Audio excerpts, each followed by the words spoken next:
šitā aka sētas vidū, starp citu, ļoti nozīmīga manā muzikālajā dzīvē. Man bija 7 gadi, kad es kā jau katru dienu tolaik uz šīs akas sēdēju, ēdu pankūkus un lasīju grāmatu. Un tā bija kaut kāda pasaku grāmata, un tā bija vasara. Un es tā sēdēju, un kādā brīdī es tā kā pagriezu galvu tur uz to meža pusi, un tur tie koki. Droši vien tie koki bija stipri mazāki nekā tagad, bet man tolaik viņi likās apmēram tikpat augsti kā tagad, jo es pats biju mazāks. Un es tā kā skatījos uz tiem kokiem, un vējš kaut kur ieskrēja zaros un lapās, kaut ko tur sapurināja. Un tas bija tas moments, kad es pirmo reizi sajūtu to, kā vienkārši sēžot te ārā uz akas un skatoties apkārt uz kokiem, es pēkšņi dzirdu mūziku savā galvā, mūziku, kas neeksistē.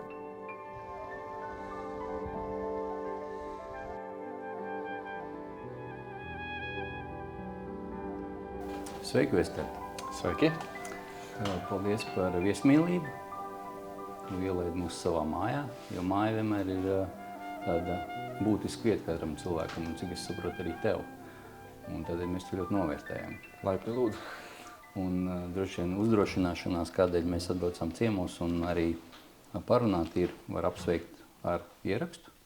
Vester Šimkus Endless Roar un Acclivity. Paldies, jā. Tas ir brīnišķīgi gaidīts ieraksts, un paldies liels tiešām Amerikam. Jā, Jersey Records un vino formātā. Kas tas ir, jo katalogs muzikālais tev ir pietiekami plašs. Šis ir solis tālāk, sansolis, varbūt kaut kāda tava šķautne, ko līdz šim mēs nezinājām, jo pat grūti ir žanriski definēt. Ja grūti žanriski definēt, tas ir liels kompliments, paldies, jo vienmēr jau gribas sekot līdzi savai iztēlē, un iztēle nepazīst bieži vien kaut kādas žanriskas robežas. Šis ir pirmais ieraksts, kas ir nācis klajā, kurā var dzirdēt mūziku, kuru es improvizēju. Kopā ar lieliskiem mūziķiem, patiešām brīnišķīgiem domu biedriem mūzikā ansambli Endless Roar, ar kuriem mēs šad un tad ik pa laikam spēlējam kopā jau kādus 5 gadus. Un jau no pašas pirmās reizes sapratām, ka mēs tiešām labprāt sekojam viena otram mūzikas tādai ideju plūsmai, ko mēs spēlējam tajā brīdī. Un kaut kā tas viss vienmēr jauki un harmoniski saslēdzas kopā. Rodas tāda sajūta, kā mēs būtu nevis 4 cilvēki, bet viens komponists, kas to visu mūziku tādā reāla laikā rada. Tas noteikti nav sansolis, jo improvizācija man ir bijusi ļoti svarīga jau kopš bērnības. Es katru dienu līdztekus gammām un etīdēm improvizēju pie mūzikas, pie klavierēm jau no 7 gadu vecuma. Un tā vienmēr bija brīva improvizācija vārda vistiešākajā nozīmē, jo man nekas nebija pirms tam galvā izplānots vai sagatavots. Es vienkārši uzliku rokas uz taustiņiem un klausījos, ko tās rokas spēlē. Un apzināti centos to mūziku kaut kādā veidā virzīt pretī kaut kādai nopaļotībai, pretī katarsei vai kulminācijai, noslēgumam. Dažkārt tās improvizācijas varēja būt ļoti garas, dažkārt pavisam īsas, kā nu kuru dienu. Bet izkopt sevī šo spēju brīvi ļauties iztēles plūsmai, kas mums visiem galvā ir. Mēs visi kaut ko, protams, iztēloties. Lūk, tas bija ļoti svarīgi man tiešām izkopt šo spēju, jo bieži vien akadēmiskās pasaules mūziķi vienkārši nevar pat iedomāties, ko tas nozīmē spēlēt kaut ko, kas nav uzrakstīts notī. Man pašam ir nācies saskarties meistarklasēs dažkārt ar studentiem, kuri ļoti labi spēlē klavierus, bet es viņiem saku, tu vari noimprovizēt vienkārši parastu 3 skaņu uz augšu uz leju, un viņi to nevar izdarīt. Viņi saka, bet tas nekur nav pierakstīts, kā lai es to nospēlēju. Tāpēc man ir ļoti svarīgi saprast, ka mūzika rodas, un kā tā rodas, un kā tā dzimst komponista galvā, un saprast to, ka improvizācija būtībā ir ātrs komponēšanas veids. Jā, tajā, protams, nav iespējama pilnīga perfekcija un pilnīga nopaļotība. Tajā vienmēr pastāv kaut kāds nejaušības faktors. Bet savā būtībā tas vienkārši ir daudzkārt pātrināts komponēšanas veids, kas notiek reāli laikā klausītājos priekšā dažkārt. Klausītāju priekšā gan es sāku improvizēt patiesībā ļoti vēlu, tikai pirms gadiem 6. Līdz tam es to nekādi nevarēju saņemties darīt uz skatuves. Man bija kaut kāda tāda aizsprieduma pašam pret savu varēšanu šajā jomā. Es daudz biju klausījies izcilā amerikāņu gan džeza, gan akadēmiskās mūzikas pianista Keita Jarretta improvizāciju koncertus, kuros viņš improvizēja tā, kā to nevar darīt neviens cits, ne dzīves, ne miris mūziķis. Viņa improvizācijas tiešām vienmēr šķiet ārkārtīgi noslīpēta kompozīcija pēc savas būtības, un tas šķiet abrīnojami, kā viņš to visu var tiešām vienmēr spontāni koncerta laikā radīt. Un viņš bija tā man kaut kāda mēraukla, kā vajadzētu to visu darīt, un man vienmēr šķiet, ka es nevaru vispār gaismas gadu attālumā tam visam pietuvoties, bet kaut kādā brīdī es vienkārši metu kaunu pie malas un sapratu, kas, ka es nevaru, es tomēr centīšos. Un tāda sekošana kaut kādiem tādiem mūzikas lieliskajiem, izcilajiem piemēriem, kā piemēram Keits Jarretts vai kā klavierspēlējuma kompozīcijā Aleksandrs Skriabins vai Sergejs Rahmaņinovs. Tāda sekošana šiem izcilajiem piemēriem ir kā sekošana piemēra ņemšana no svētajiem, katoļu baznīcas tradīcijā. Ja? Tas ir kaut kas tāds, kas palīdz mums pārējiem, daudz nepilnīgākajiem, virstīgajiem realizēt to mūziku vai vienkārši realizēt savas ieceres labāk, nekā mēs to varbūt varētu darīt, un palīdz mums virzīties pa to ceļu uz pilnību, ja? Ceļu uz kaut ko, kas vienkārši pārspēj mūs pašus. Un tas virzīšanās ceļš, protams, var būt bezgalīgs. Es arī jūtu, ka tas bez šaubām ir bezgalīgs, vismaz tik tā, cik es vispār būšu dzīvs. Bet tas ir ceļš, pa kuru es ļoti vēlos iet.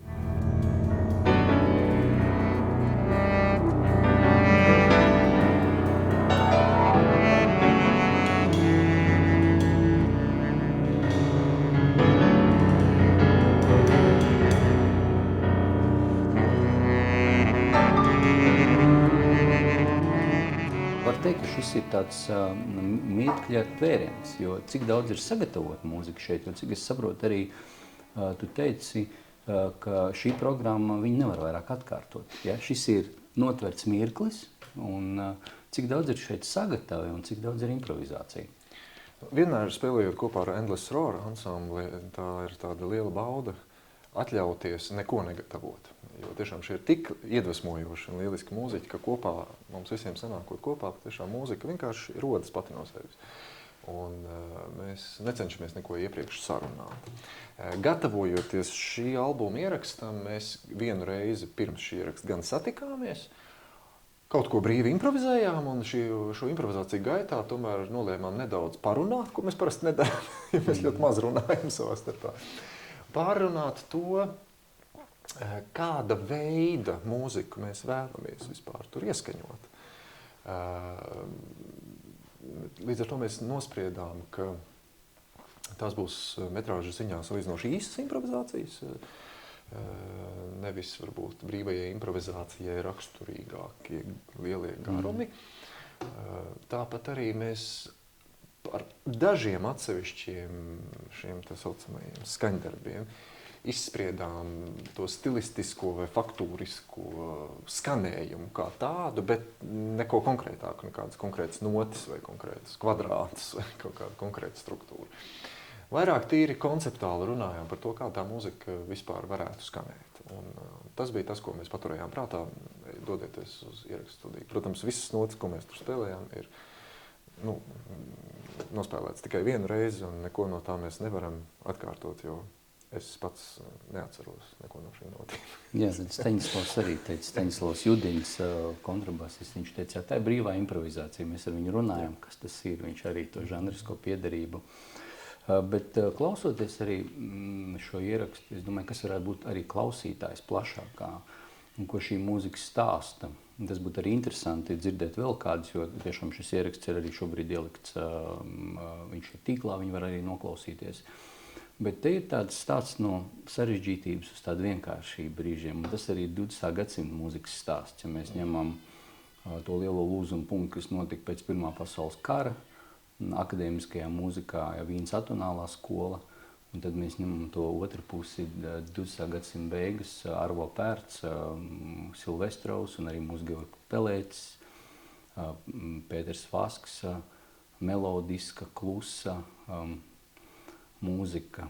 Vai tas ir ceļš, ko katrs mūziķis arī tu noies šo ceļu no sarežģītības uz vienkāršību? Jo šeit ir tie divi tādi brīžiem, tu klausies, un ir varbūt pat brīžiem grūti uztvert. Ja? Tur ir ļoti daudz, tur ir tāda intensitāte, un tad ir arī klusi mirkļi. Atskatoties, piemēram, uz to mūziku, ko es esmu komponējis pēdējo 15 gadu laikā, es patiešām varu teikt, ka tā mana mūzika kļūst arvien skaidrāka, harmoniskāka, viennozīmīgi gaišāka. Jā, tādā ziņā tas process tāds ir noticis. Es nevarētu teikt, ka es to procesu apzināti esmu tādu virzījis. Tas kaut kā gluži vienkārši dabiski tā ir noticis. Jo rakstot katru skaņdarbu, es necenšos pievienot tam kaut kādu tādu konceptuālu virzienu, proti, kādā stilā vai cik skaidrs vai cik sarežģīts tas būs. Man gribas sekot tādai gluži dabiskai mūzikas iztēles plūsmai, kuras jau vairāk esmu minējis, un rakstīt to mūziku tādu, kāda tā vispirmām kārtām pirmajā reizē ienāk manā galvā, manā iztēlē. Kā komponistam man ir ļoti svarīgi notvert tieši to skanējumu, kāds tas ieskanās manā galvā, kad es pirmo reizi iedomājos to skanējumu. Mans uzdevums ir nepiesārņot to ar pēcākiem, mākslīgiem, konceptuāliem uzstādījumiem. Un jo apzinātāk es sekoju šeit iztēles plūsmai, jo brīnumainā kārtā man ir nācies secināt, ka tā mūzika tiešām galu galā kļūst man arvien gaišāka un harmoniskāka. Ne vienkāršāka, jo faktūras un ritma ziņā, piemēram, kaut kāda noteikta veida sarežģītība manā mūzikā saglabājas, teiksim, pēdējo 15 gadu garumā nemainīgi. Bet, kas attiecas tiešām uz harmoniju, uz tonalitāti, uz kaut kādiem melodiskiem elementiem, tad jāsaka, ka tiešām kaut kāda tāda gaišums un skaidrība ir parādījušies vairāk. Jo vairāk es esmu ļāvies tam, kas pirmajā brīdī man ieskanās galvā un mēģinājis to precīzi, pēc iespējas precīzāk pierakstīt notikt. Kas attiecas uz improvizāciju, tur tas process ir daudz neapzinātāks no vienas puses. Un šajā albumā mēs varam dzirdēt patiešām dažādu mūziku. Te ir gan harmoniska, vienkārši brīži vien pat minimalistiska mūzika un bieži vien ļoti, ļoti sarežģīta. Tas nav kaut kāds vienvirziena process, noteikti nē, jo šeit mēs visi gluži vienkārši ļaujamies tam mūsu visu impulsam, mums visiem raksturīgajam impulsam, izbaudīt kontrastus. Un kontrasti arī improvizācijas, teiksim, ieraksta gaitā, varbūt pat dažkārt vienas improvizācijas ietvaros, bet sevišķi spēlējot nelielas improvizācijas vienreiz otru, tie kontrasti ir tādi, kas mums pašiem vienkārši padara to procesu interesantāku. Tikko bija kaut kas dikti traks, tagad vienkārši drusciņā pakaļkosim ar kaut ko tādā. Jā. Un katrs no mums, protams, ir tendēts vairāk uz sava veida mūziku. Un es pats esmu diezgan karstas dabas cilvēks, un man pie klavierēm bieži vien improvizējot sanāk ļauties tādām kaut kādām mežonīgām brāzmām, un bieži vien es pat kļūstu diezgan fizisks attiecībā pret savu instrumentu. Taču arī pēc tā visa gribas kaut kādu tādu apskaidrības un maģiskas apceres mirkli. Un, piemēram, Staņislavs Judins šos mirkļus lieliski vienmēr ievada ar saviem brīnišķīgajām kontrabasu skaņām, kuras viņš veido patiešām pārpasaulīgas. Un tad Džekins un Arvīds Kazlauskas savukārt, viņi ir tādi ļoti smalki un elastīgi reaģētāji uz visu, kas notiek. Viņi bieži vien dažkārt inicijē to, kas notiek, dažkārt viņi ļoti smalki tiešām nemanām, dažkārt pat virza to mūziku kaut kādā virzienā, kurš man varbūt vēl 5 sekundes iepriekš nebūtu pat prātā ienācis. Un bez šaubām visi mūziķi mēs šajā ansamblī esam enerģiski pēc savas būtības, un šī enerģija var transformēties dažādos līmeņos. Tā var būt patiešām ļoti mežonīga, un dažkārt tā enerģija pati pēkšņi sakausējas tādā mierā un apcerē. Kontrasti mums ļoti svarīgi ir mūzikā, un šai platē kontrasti patiešām ir ļoti spēji un tiešām acīm redzami. Bet ko tu šeit ierakstājies dialogā? Tad es pieminēju to 20. gadsimtu, to ceļu cauri 20. gadsimta mūzikai, un tu tomēr tu atbildi, tu centies būt dialogā ar kādiem komponistiem, tur ir kāda virzība. 20. gadsimts ir bijis ļoti smags visā pasaules vēsturē, un ne tikai mūzikas vēsturē, kultūras vēsturē un visā citā vēsturē, kuru mēs pazīstam. Un 20. gadsimtu mums nevajadzētu piemirst, no 20. gadsimta mums vajadzētu mācīties.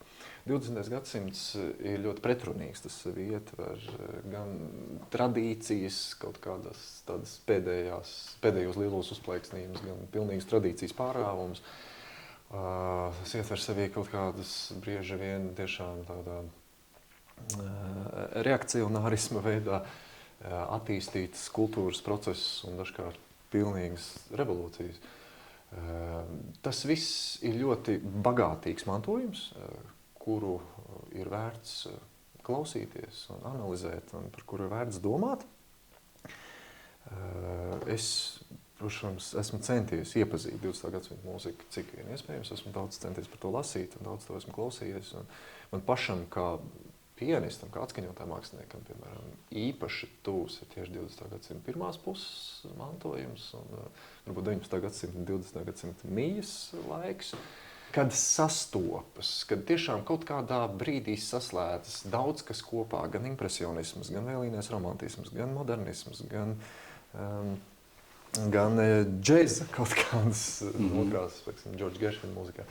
Kad tas viss kaut kādā brīdī saslēdzas kopā un apbrīnojamā kārtā tik labi saprotas savā starpā, ka tas nav vēl ideoloģiski piesārņots ar kaut kādiem mākslīgiem konfliktiem, ja? Ka tas viss izaug bieži vien viens no otra. Ja? Tie visi virzieni savā ziņā izaug no vēlīnā modernisma. Un katrs ar to rēķinās, no vēlīnā romantisma. Un katrs ar to rēķinās savā veidā un attīsta to tālāk. Šis tradīcijas nepārrāvums, šī tradīcijas turpināšana man ļoti simpatizē. Un tā 20. gadsimta sākumā, pirmajā pusē, vēl ir diezgan redzama. Protams, ir jaunā Vīnes skola jau tajā pašā laikā, kas it kā cenšas pilnībā norobežoties no šīs tradīcijas. Un tā patiešām ir kaut kas cits un ievieš pavisam citu mūzikas nojēgumu. Kā tādu. Nu, tas ir kaut kas tāds, ko droši vien tā laika cilvēkiem pat bija grūti atzīt. Arī kā tagad mūziku. Ir grūti atzīt, es domāju, joprojām. Un tieši tā. Un varbūt, ka tas arī ir bijis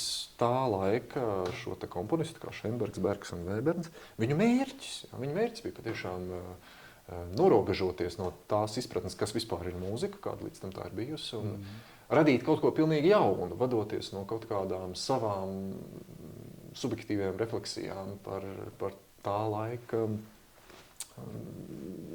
ideoloģisko un politisko vidi un sociopolitisko vidi, kāda tā bija, Pirmais pasaules karš un visas šīs šausmas. Tas ir viens veids, kā reaģēt uz šausmām.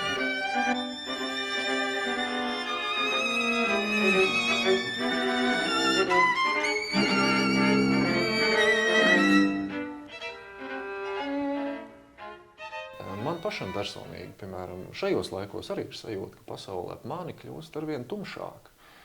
Man arvien vairāk viss kaut kas nepatīk šai pasaulē. Es negribu uz to reaģēt ar kaut ko tikpat tumšu. Jā. Es gribu tieši otrādi kompensēt šo gaismas trūkumu ar kaut kādu, kaut vai minimāli paša radītu mazu sveces liesmību. Bet vai tev šķiet, ka jaunā vienkārši bija tā atbilde? Tas, ko 70. gados Arvo Pērcens, Tintina Abuli un Silvestrovs un arī latviešu mūzikā Pēters Vasks, vai šī skaņa, šie ideāli, ko viņi ielika mūzikā, arī Georgs Pelēcis, vai viņi joprojām ir aktuāli? Jo tu runā par tumsu un par atbildi. Vīnes atonālā skola atbildēja tām Pirmā pasaules kara šausmām. Otrā pasaules kara noslēgumā Teodors Adorno, kritiķis, teica, vai vispār mēs varam rakstīt mūziku. Un kas tagad ir tā atbilde tam, kas notiek? Pārsteidzošā kārdā mūziku mēs rakstam, vēl aizvien. Tātad komponējam dzēju, rakstam arī dzēju un komponējam mūziku. Teodors Adorno ir kļūdījies. Nē, viņš nav kļūdījies, bet viņš nav ņemts vērā. Paldies Dievam, viņš nav ņemts vērā tik ļoti, cik ļoti viņam to būtu gribējies. Bez šaubām tā mūzika, ko mēs esam drīkstējuši pēc otrā pasaules kara rakstīt, un tā dzeja, ko mēs esam drīkstējuši rakstīt, ir bijusi kaut kādas vienas konkrētas estētikas iespaidā tapusi, un bieži vien tā ir bijusi vienīgā pieļaujamā estētika. Vēl aizvien mūsdienās šāds uzskats kultūras aprindās varbūt pastāv. Tā ir estētika, kas ir caurcaurēm ideoloģiska. Vienalga, mums tā patīk vai ne, vai mums tā šķiet pamatot vai nepamatot, tas ir cits jautājums, bet tā ir estētika, kas cenšas pasludināt kaut kādu vienīgo utopisko vai antiutopisko patiesību, kas drīkst vai nedrīkst būt pēc holokausta. Tas ir izpildījuma manierē? Ne tikai izpildījuma manierē, gan mūzikas komponēšanā, gan, rietumu klasiskās mūzikas mantojuma interpretācijas manierē patiešām tika ieviesta diezgan spēcīga revolūcija, kas tika ieviesta diezgan strauji, un bieži vien man šķiet, ka cilvēki ir aizmirsuši, ka pirms otrā pasaules kara pastāvēja kaut kāda pilnīgi cita veida tradīcija, kā mūzika tika komponēta, kā mūzika tika interpretēta. Un tā ir tradīcija, kas mani pašu ļoti iedvesmo, un kas man šķiet patiešām vārda tiešām nozīmē dabiska un harmoniska, tāda, kas rēķinās ar šīs mūzikas iekšējo dabu kā tāda, kas necenšas mākslīgi un mērķtiecīgi uzstiept klasiskajai mūzikai kaut kādas jaunas interpretācijas koncepcijas virzienus, tikai tāpēc, ka ir jārada kaut kas jauns, vai tikai tāpēc, ka Teodors Adorno teica, ka neko nedrīkst darīt tā kā pirms otrā pasaules kara. Bet tā robeža, tad varbūt tu vari precizēt, tad robeža ir pēc otrā pasaules kara, tu esi arī teicis, ka izmainījās veids, kā, un tad tu bieži esi runājis par to, ka tas, kā spēlē Rahmaņinovs. Rahmaņinova ieraksti ir saglabājušies, kur viņš spēlē.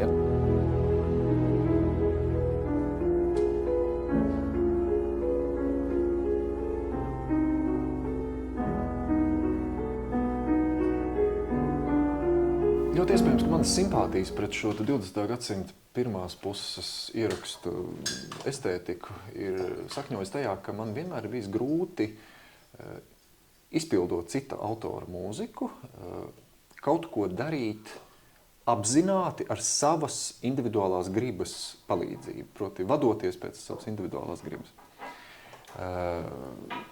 Man vienmēr ir bijis tāda vēlme sekot mūzikai. Kāda tā ir, tā arī to mūziku spēlēt. Un ļauties tai mūzikai, pat ja tā mūzika man liek zaudēt kontroli pār kaut ko visu šī procesa laikā, es tik un tā cenšos tai ļauties.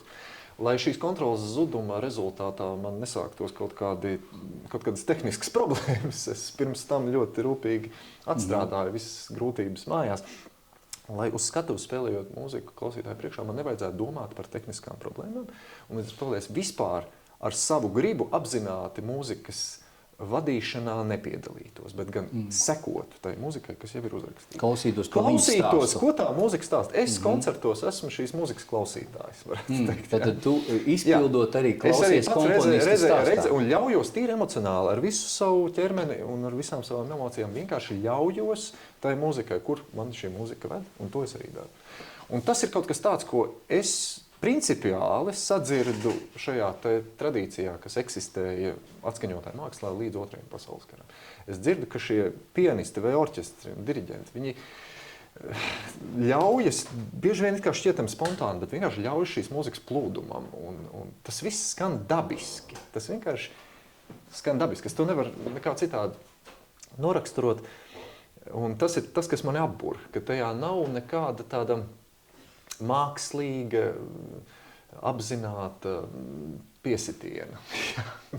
Un ja tas skan dabiski, tad tas skan patiešām šīs mūzikas dabai atbilstoši un cilvēka uztveri un viņa emocijas uzrunājoši. Un man patiešām tās atskaņotā mākslas tradīcija tik ļoti uzrunā, jo klausoties mūsdienu ierakstus, kuros spēlē pat ļoti labu mūziķi, es bieži vien vienkārši aizmiegu. Es nespēju to noklausīties. Man nav interesi, tāpēc, ka tas ir atsvešināti. Bet kāpēc tas ir atsvešināti? Tāpēc, ka tas ir mākslīgi, veidots kaut kādā noteiktā atskaņotā mākslas estētikā, kas man šķiet ir pretrunā ar tās mūzikas dabu, Beethovena mūzikas dabu, vai Chopina, vai Liszta, vai Rakhmaņina mūzikas Bet, dabu. bet ja runā par milžiem, 50. gadi, Glens Gulds spēlē Bahu. Un reiz es dzirdēju, kāds kritiķis par Glenu Guldu teica tādus skarbus vārdus. Es nedzirdu Bahu, es dzirdu Glenu Guldu. Vai klausoties Richteru, kurš spēlē Beethovenu, es dzirdu Richteru, nevis Beethovenu. Tas ir par to?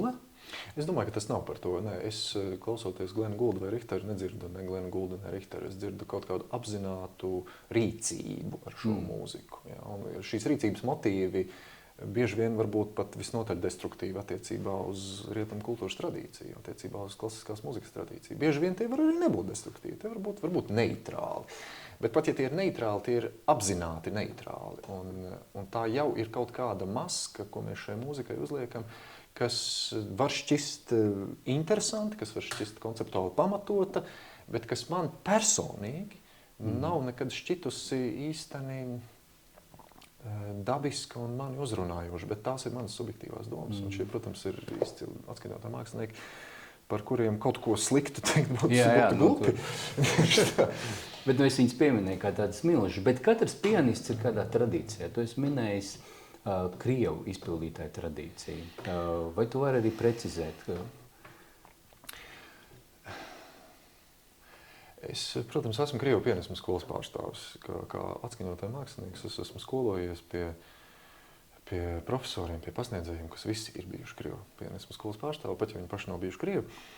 Tā ir pianismu skola, kas, manuprāt, tiešām ieliek ļoti vērtīgus, stabilus un labus pamatus ikvienam pianistam. Un to nesaku tikai es, tas ir tāds visnotaļ vispār zinām patiesība. Krievu pianismu skola tiešām ir ļoti vērtīga un laba. Un es esmu ļoti priecīgs, ka man ir bijusi iespēja uzaugt šīs tradīcijas ēnā. Ja mēs runājam par tradīciju, tad gan man te jāsaka, ka ir būtiski saprast, par kādu tradīciju mēs runājam. Tas, ko mūsdienu mūzikā un mūsdienu atskaņotāju mākslā uzskata par tradīciju, bieži vien varbūt ir nevis tradīcija, bet patiesībā revolūcija. Revolūcija, kas, kā mēs runājām, aizsākās pēc Otrā pasaules kara ar Frankfurtas skolu un ar tiem saistītajām institūcijām. Un tā šobrīd ir it kā kļūst par tradīciju, un daudzi tiešām domā, ka tā taču ir galu galā tā vienīgā tradīcija, kā muzicēt vispār, vai kā komponēt mūziku, vai kā radīt mūziku, improvizēt mūziku, saka, ko grib. Tā ir tā tradīcija. Un mēs aizmirstam, ka tā ir tradīcija, kas radās kā revolūcija un aizstājot un savā ziņā noliedzot tradīciju, kas varbūt bija gadsimtiem ilgi attīstījusies līdz tam. Un mēs, protams, nezinām, kā pirms 200 vai 300 gadiem spēlēja mūziķi. Jā, tas labs jautājums. To mēs nezinām, bet mēs kaut ko par to tomēr varam spriest un kaut ko par šo tradīciju nojaust, klausoties 20. gadsimta sākuma ierakstus.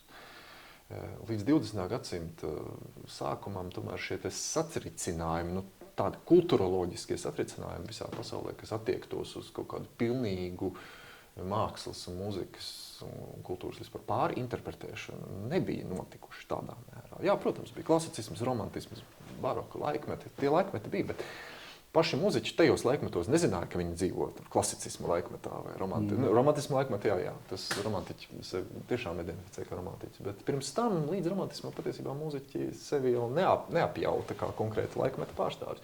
Tā bija kaut kāda muzicēšanas tradīcija, kas attīstījās ilgstošā laika posmā un kuras to pēdējo vainagojumu mēs šajos agrīnajos 20. gadsimta sākuma ierakstos varam nojaust. Mēs to varam saklausīt aiz ļoti nekvalitatīvas ierakstu skaņas. Kaut ko no tā mēs varam izsecināt. Un tas ir tas mazais salmiņš, pie kā es cenšos tverties, kas man jau no ļoti agra vecuma, no kaut kā 9 gadu vecuma ir šķitis kā tāds brīnums, kad es pirmo reizi savās rokās turēju vinila skaņu plati, kurā muzicēja Sergejs Rakhmaņinovs. Es klausījos tos ierakstus, un tas man šķita pilnīgs brīnums. Tā spēlēt nav iespējams. Mūsdienās es nebiju nevienu dzirdējis, ka kāds pat tuvumā spēlētu tādā estetikā un tādā manierē. Un tas man tik ļoti spēcīgi uzrunāja, ka es visu atlikušo dzīvi cenšos kaut kā veikt tādu riņķa danci ap to estētiku un varbūt dažkārt nonāk tuvāk, dažkārt tālāk. Bet te varbūt arī Vesternā runa, arī, protams, tas ir plašāk, te runa par noteikti cilvēku, jo arī, kad Rodžers Skrūtons runāja par mākslas meklējumiem labā, skaistā un patiesā virzienā, te jau nav runa tikai par estētiku. Te ir runa arī par estētika ir tikai izpausme pašam saturam, pašai būtībai. Tad par kādu veidu cilvēku mēs runājam pēc otrā pasaules kara, kas šo mūziku atskaņo, kas šo mūziku komponē un klausās.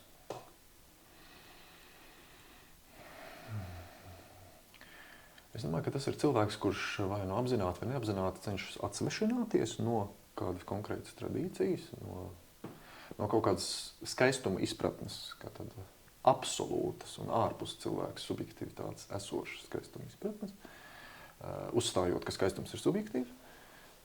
Es teiktu, ka skaistums noteikti nav subjektīvs, tas pastāv objektīvi ārpus mums kā ideāls, un mums visiem ir dabiska tiecība uz to. Un novirzoties no tā, mēs neatradīsim citu skaistumu, mēs atradīsim tikai neglītumu. Bet kad atgriezās pie labā, skaistā un patiesā? Es nedomāju, vai mēs patiešām atgriešanās ir notikusi. Es domāju, ka mēs esam ļoti nomaldījušies, mēs meklējam ceļu atpakaļ, un tas jau ir labi. Un dažkārt šo meklējumu ietvarā mēs tiešām nonākam pie kaut kādiem brīnišķīgiem atklājumiem. Un tiešām mans dombiedrs un draugs un tiešām skolotājs mūzikā Pēters Vasks, piemēram, ir viens no tiem komponistiem, kas tiešām ir nonācis pie ārkārtīgi aizkustinoša un dziļi patiesa un tā tad laba un tā tad skaista mūzikas izteiksmes veidi, kas tiešām ir ceļš, kas var norādīt mums kaut kādu virzienu pretī absolūtajam skaistumam, kas tik un tā nav sasniedzams. Jo mēs jebkurā gadījumā esam nepilnīgi kā cilvēki. Tā ka šie meklējumi notiek un kaut kādas atveseļošanās pazīmes visā mūsu rietumu kultūra telpā patiesībā notiek, ja vien mēs spējam kritiski izvērtēt visus tos kultūras procesus, kas mums visapkārt notiek, nevis pakļaujamies kaut kādam vienam ideoloģiskam diktātam.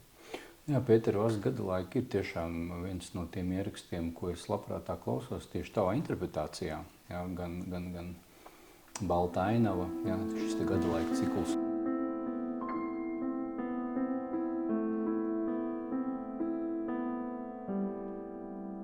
Vai ir kādi komponisti,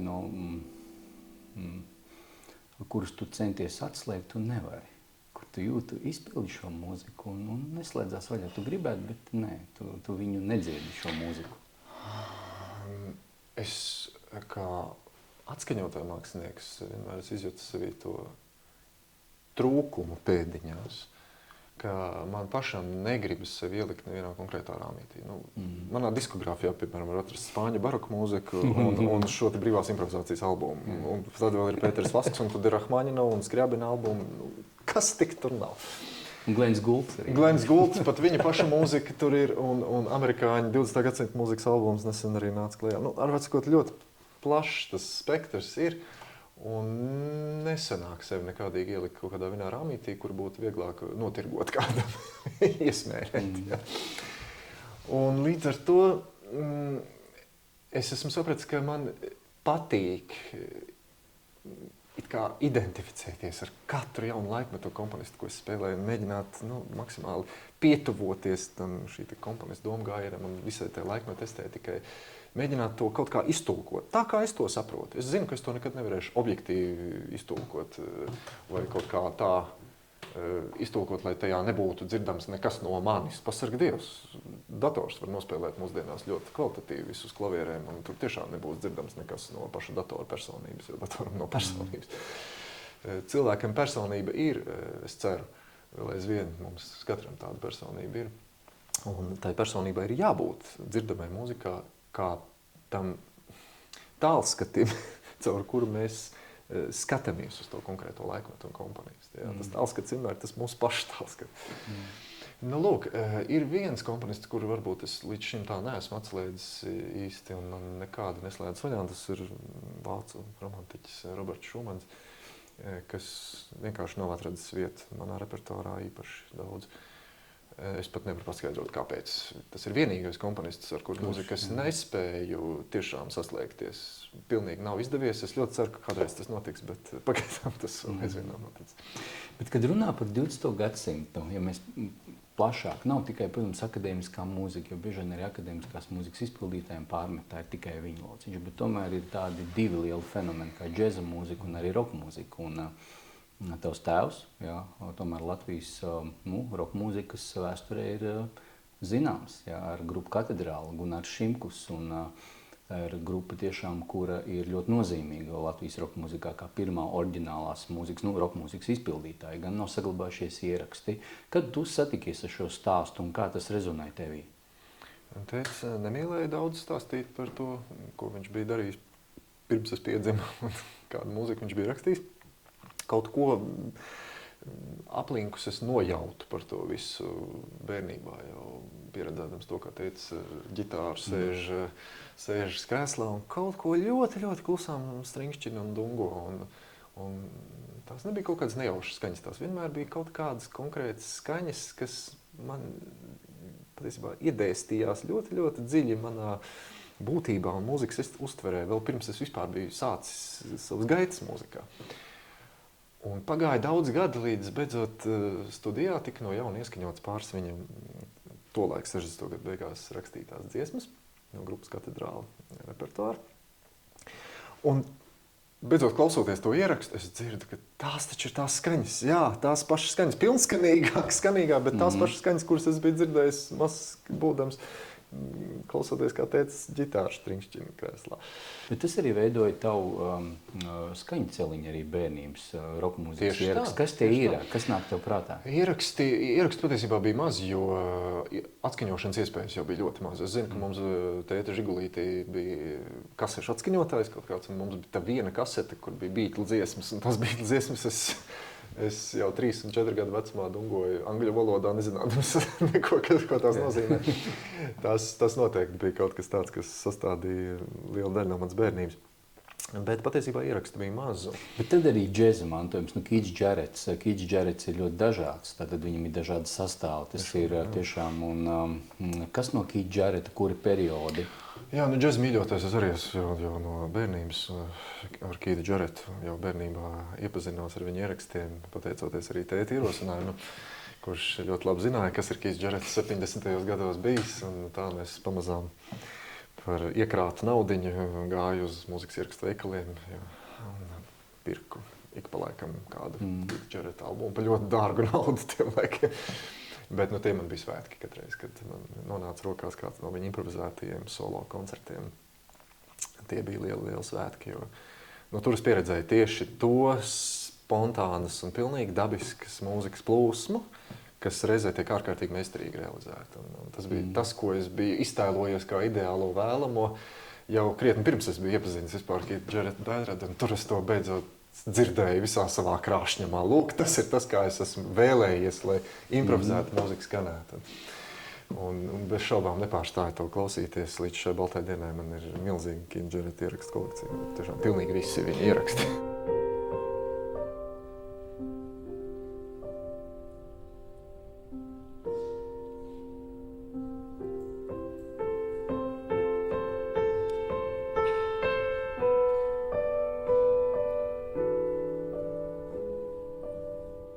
Tur ir tāda 20. gadsimta, tāda, nelietosim skaļas vārds, bet var teikt tāda kvintesence. Jā, mūzikā visa 20. gadsimta kvintesence. Tur ir Beatlu melodisms, tur ir arī akadēmiskās mūzikas. Viņš ir ļoti dažāds, viņam ir raksturīgi milzīgi kontrasti, arī solo koncertu ietvaros tie ir milzīgi kontrasti no ļoti sarežģītas atonālas mūzikas līdz tādām country balādēm un kaut ko pilnīgi vienkārši. Tas viss ir, un tas viss kaut kā apbrīnojami vienmēr veido fantastisku harmonisku veselumu. Tas viss pāriet viens otrā, jā, šajos garajās improvizācijās viņš spēja tik apbrīnojami dabiski pāriet no Šeinbergam raksturīgas atonalitātes līdz kaut kādam gospeļa mūzikas skanējumam.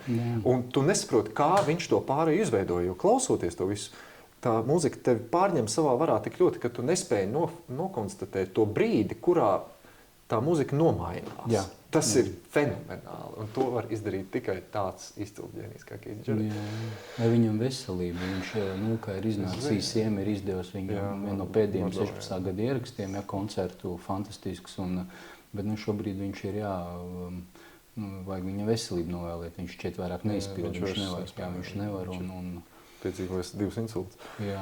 Es esmu laimīgs, ka es paspēju aizbraukt uz viņa Tu esi koncertu. dzirdējis, jā? Es biju klātienē Florencē 2015. gadā, kad viņš solo koncertu tur spēlēja. Tad jau tu paspēji. Un pats klusībā ierakstīja to koncertu ar mazu diktafonu. Tas bija šausmīgi aizliegts par to met ārā no tā koncerta, bet es paslēpu to diktafonu kamatā un ierakstīju, un tas man ir mīļš ieraksts saglabājies arī. Jā. Un Latvijas džeza mūzika, jo tomēr tu šobrīd esi jau tajā brālībā iekšā vismaz ar šo te ierakstu. Jā. Ko tu dzirdi, kad es saku Latvijas džess pēdējie gadi? Te man atkal jāsaka, ka man droši vien trūkst pietiekami daudz pieredzes to visu klausoties, jo klausīšties mūziku man ir pēdējos gados ļoti ierobežots laiks bijis, pateicoties gan koncertdarbībai, gan ģimenes apstākļiem. Es esmu šo to dzirdējis, un, protams, man iespējas ir radies tāds, ka mūsdienu Latvijas džeza mūziķi ir ļoti apveltīti ar plašu redzesloku un tiešām izglītojušies ārzemēs, un tas ir ļoti jauki. Viņi ir apgūžuši tiešām mūsdienu džezam raksturīgas estētikas elements, kas ir, acīm redzot, ļoti izplatīti un populāri, un kas kaut kādā veidā raksturo labu mūsdienu džeza mūziķi. Tie ir profesionāli mūziķi, talantīgi mūziķi, un man liels prieks, ka es kaut vai mazo pirkstiņu varu šai saimē nedaudz parādīties, bet jebkurā gadījumā džess man ir bijis kaut kas tāds, ar ko es esmu klusībā nodarbojies. Šad tad arī uz skatuves klausītāju priekšā, bet pārsvarā tas ir kaut kas tāds, ko es vienkārši mīlu kā klausītājs vai pats savā nodabā spēlēju.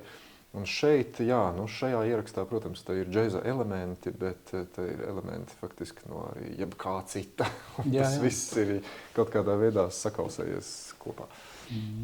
Bet tad arī vēl pēdējos gadus mākslinieks un tomēr tā sociālais komentārs šajā kontekstā es tev gribu pajautāt, jo reiz tu kādā intervijā teici, ka tu pārstāji uztraukties uz skatu. Šķiet, tas bija 12. gadā, tad uzstājoties. Tu vienkārši pārtrauci, jo tu saprati, ka vienīgais, ko tu pa īstam māki, ir spēlēt klavierus. Un tad tev pārgāja uztraukums. Un tad jautājums par, mēs bieži vien sabiedrībā māksliniekiem jautājam par kaut kādiem procesiem sabiedrībā, par kaut kādiem tādiem globāliem, jā, vai bieži vien arī aktieriem, režisoriem, mūziķiem. Kā tu uz to skaties, ka tev jautā par to? Un tu tomēr, ja tu definē, ka es esmu šajā jomā ļoti labs, jā, es esmu labs pianists, labs komponists, kur tu ņem drosmi komentēt procesu sabiedrībā, jo tevī klausās cilvēki?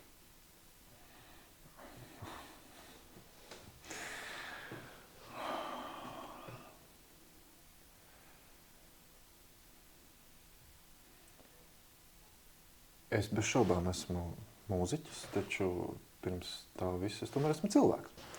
Un mēs katrs esam cilvēks, un līdz ar to ir jāsaprot, ka daudzi procesi mums visapkārt, pat ja tie neatiecas uz mūsu profesiju, tie attiecas uz to, kas ir mūsu cilvēcība un kas definē to, kas vispār ir cilvēks. Tā jāziņā, mēs visi esam eksperti.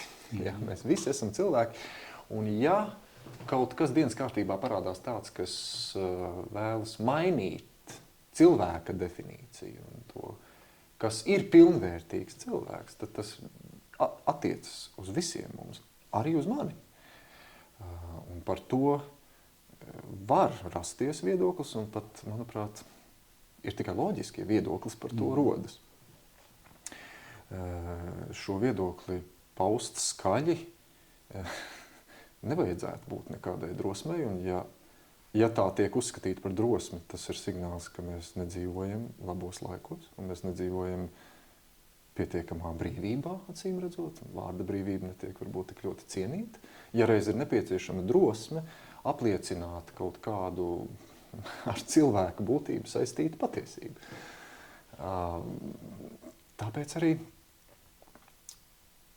varbūt mans naivums man liek gluži vienkārši to paust skaļi, nedomājot par to, ka tā ir īpaša drosme.